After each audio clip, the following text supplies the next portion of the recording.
Bem-vindos ao Trilha, bem-vindos e bem-vindas, né, ao Trilha Startup. E no vídeo de hoje, governança dentro de uma startup. Aí você vai falar, poxa, mas governança para early stage, para um projeto que está começando agora, Antônio, não dá para ter agilidade se eu colocar algum fluxo, algum processo, algum controle, eu estou começando a engessar a empresa. Parou. Não. Vamos falar mais isso não. Não. Sabe por quê? Isso diferencia a sua startup. Você tem um mapeamento mínimo, e eu vou dar algumas dicas aqui que não envolvem grandes investimentos, mas sim muita boa vontade em você ter, né, o seu processo de decisões, de ações devidamente mapeados. Você vai ver que isso compõe um diferencial para a sua startup, um diferencial para o seu negócio, ela se torna mais atraente. Imagine a situação, você é um stakeholder avaliando, analisando duas startups diferentes. O projeto das duas, ele é promissor, ele é inovador, ele é escalável, mas aí você começa a ver que uma é organizada, ela tem as premissas bem mapeadas, ela tem todas as etapas do projeto muito bem organizadas, ela consegue, embora ela não tenha o estado da arte em governança, em controles internos e corporativos, ela consegue trazer com muita transparência tudo aquilo que foi decidido, tudo aquilo que foi definido, e a outra não, a outra é mais bagunçada. Qual que você vai ter uma análise, uma avaliação mais positiva? A startup com potencial. Ambas têm potencial, ambas são escaláveis, vamos supor nessa situação. A que é mais organizada ou aquela que, né, você não sabe as decisões como são tomadas, como os pagamentos, os contratos, os fornecedores, é um negócio mais zoneado. Eu não vou entrar nessa, né? A gente vai correr atrás daquelas que são mais redondas, aquelas que, além de terem um projeto inovador, além de saberem aonde querem chegar, elas sabem como elas querem chegar e elas se preocupam em chegar da forma mais correta possível, mais segura. Então, bora falar um pouco de algumas situações do cotidiano e de que maneira a gente conseguiria ter uma governança mínima, pessoal, sobre essas ações do cotidiano. Isso se aplica para todo mundo que está dentro de uma startup, tá? Independente da área, independente do cargo, independente da função.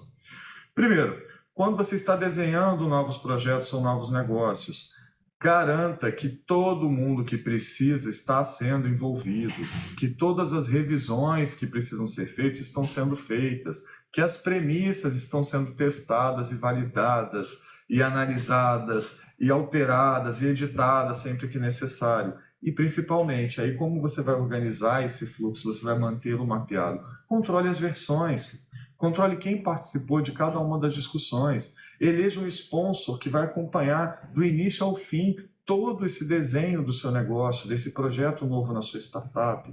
Garanta que cada uma das etapas e decisões e mudanças e alterações que surgiram no meio do caminho estão registradas. Registradas, tem que ter uma plataforma então. Não esquece, não estou falando de contratar plataformas, estou falando de você fazer isso, pode ser por e-mail, pode ser por formulário, pode ser um controle no Excel, mas que tenha uma evidência de que o fluxo decisório envolvendo esse projeto novo, todas as mudanças, todos os testes, tudo isso está devidamente mapeado. Quando você for passar por alguma etapa de análise, ou até mesmo quando você quer revisitar o histórico das decisões que vocês tomaram, né, nos últimos anos, meses, isso vai valer muito, porque você sabe exatamente como elas foram fundamentadas, o que deu certo e o que não deu. Mais uma situação, revisão de contratos. Não seja o único a assinar os contratos. Mostre, não tenha vergonha. Né? Eu estou falando para o founder ou para o responsável legal. Mostre para as outras pessoas se esse contrato está fazendo sentido, se as cláusulas não tem nenhuma pegadinha ali dentro. Se você puder, se você não puder ter um jurídico interno, você pode ter um parceiro, né, um prestador de serviço, um escritório, um advogado da sua confiança, um advogado que seja especializado nessa área de tecnologia, de startups, de análise de contratos entre relação clientes e fornecedores. É importante que você coloque as suas áreas minimamente envolvidas na revisão desse contrato. Nunca é demais, quanto mais gente revisando, melhor. Mais finalizações, coisas que você não atentou.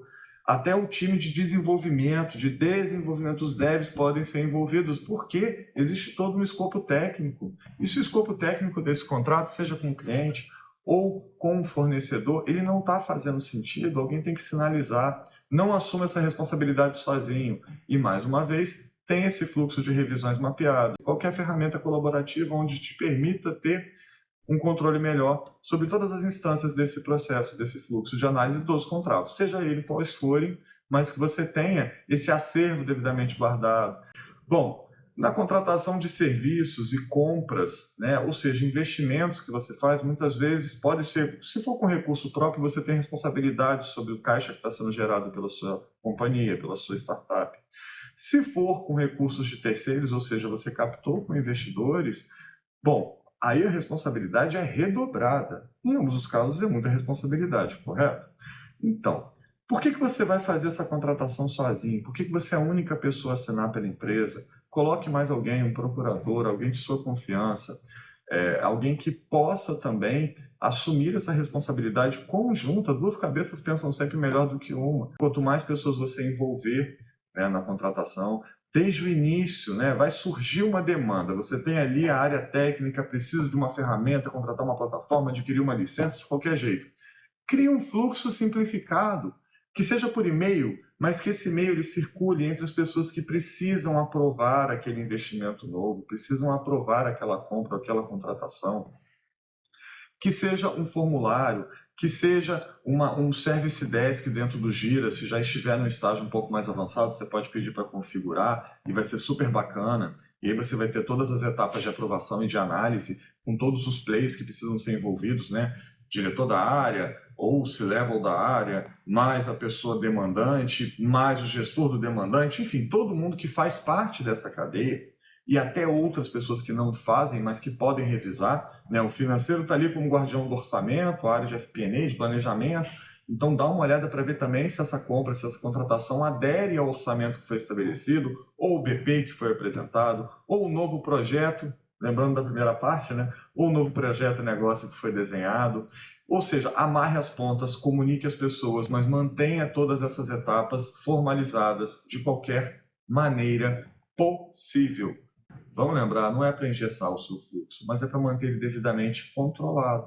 Controlado não é rigidez ao ponto de você não conseguir tomar novas decisões ou fazer alterações, mas que você tenha histórico. É muito importante ter histórico, por menor que seja o seu projeto, o tempo de duração dele até o momento, é muito importante você ter esse histórico muito bem alinhado, tá bom? Mais uma, nas movimentações de headcount, se vai contratar, se vai promover, se vai fazer qualquer tipo de movimentação, cola no seu RH ou nas pessoas que estão demandando, desde a abertura da vaga até a análise que foi feita, qual vai ser, né, como é que o hiring vai ser trabalhado, qual vai ser a oferta, qual vai ser o motivo, para qual projeto que vai trabalhar. Isso tudo você não precisa contratar uma plataforma de RH que vai ficar onerosa para o seu caixa dependendo do estágio. Mas vamos lá, utilize o e-mail, cria formulários, cria maneiras de garantir que todo mundo ficou de acordo com aquela contratação. Não assuma sozinho a responsabilidade, isso eu falo muito para o founder, mas não assuma sozinho essa responsabilidade, tem que ter uma lógica nessas movimentações.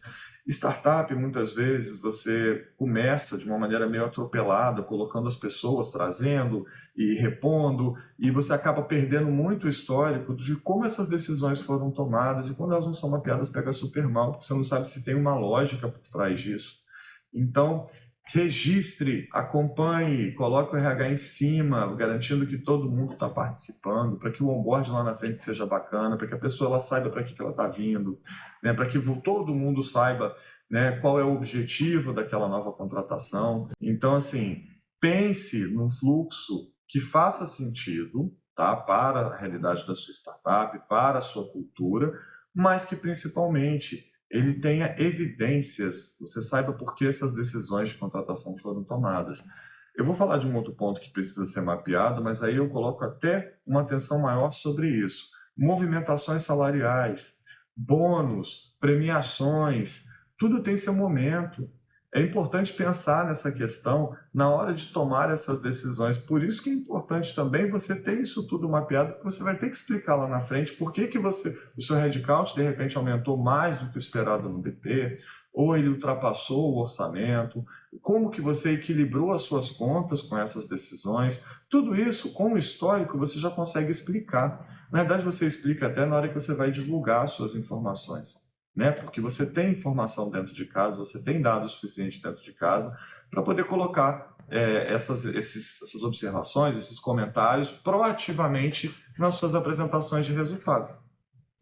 Outro ponto, no fluxo de caixa, é perigoso ter um aprovador só, né? Eu defendo alçada dupla de aprovação dentro de uma startup, né? Que você tenha duas pessoas ali olhando e aprovando as contas, ou até uma terceira, que também seria um backup interessante, porque né, em algum momento você vai tirar férias, vai precisar se ausentar, ou não vai poder aprovar naquele momento. Mas você garantir que o desembolso, né, que o efetivo pagamento, ele não está sendo uma responsabilidade de apenas uma pessoa, o aprovador cadastrado no banco. Ah, mas eu sou o único representante legal. Elejam procuradores, pessoas de confiança. Ou seja, uma instância dupla te dá um ambiente de segurança, de governança muito maior. Né? Que seja um sócio, que seja um founder, alguém que tenha tempo também, disponibilidade, para poder assumir essa responsabilidade e esse dia a dia com você. Bom, por fim, nas decisões societárias, qualquer modificação, né, qualquer tipo de situação, de circunstância que envolva o todo, que envolva a forma de gestão da sua startup, que envolva o seu estatuto, o seu contrato social, mas que regras novas, que decisões novas, que políticas novas que venham a ser adotadas, que elas fiquem sendo documentadas, que você tenha registro disso para você poder explicar depois e até, se você já for uma SA, na hora de consolidar o seu estatuto, você já vai sinalizar para o seu advogado que existem alterações ali que estão sendo feitas com base em decisões, com base em informações que foram mapeadas.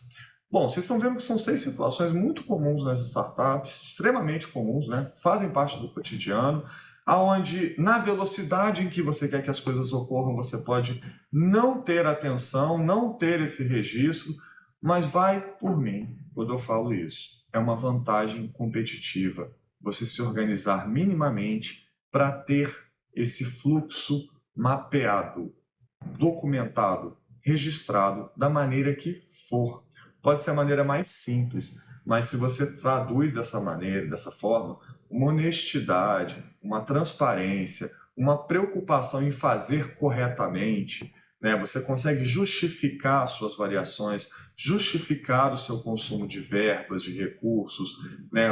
Como você está utilizando o investimento que você recebeu, mas se desde o começo, se desde a etapa inicial você já demonstra, você já coloca na sua cultura, que é uma cultura informação, você já coloca essas iniciativas, você já coloca essa preocupação, você vai ver que lá na frente vai ser muito menos traumático implementar mudanças dentro da sua startup. Quero agradecer por ter permanecido até aqui e, bom, curtiu o conteúdo? Peço, por favor, que dê seu like, isso ajuda bastante no crescimento do canal e na melhora dos próximos vídeos. Né? Se você tiver alguma dúvida, comentário, fica à vontade, taca aí nos comentários que a gente conversa, a gente vai debatendo sobre. Se está com timidez, manda e-mail, não tem problema algum. Novos vídeos toda segunda, eventualmente eu posto alguns vídeos intermediários com outros temas, mas espero revê-los na próxima semana. Desejo uma boa semana para você, é o que dá para fazer, né? Vídeo gravado na segunda e tá para a semana inteira. E até a próxima. Um abraço.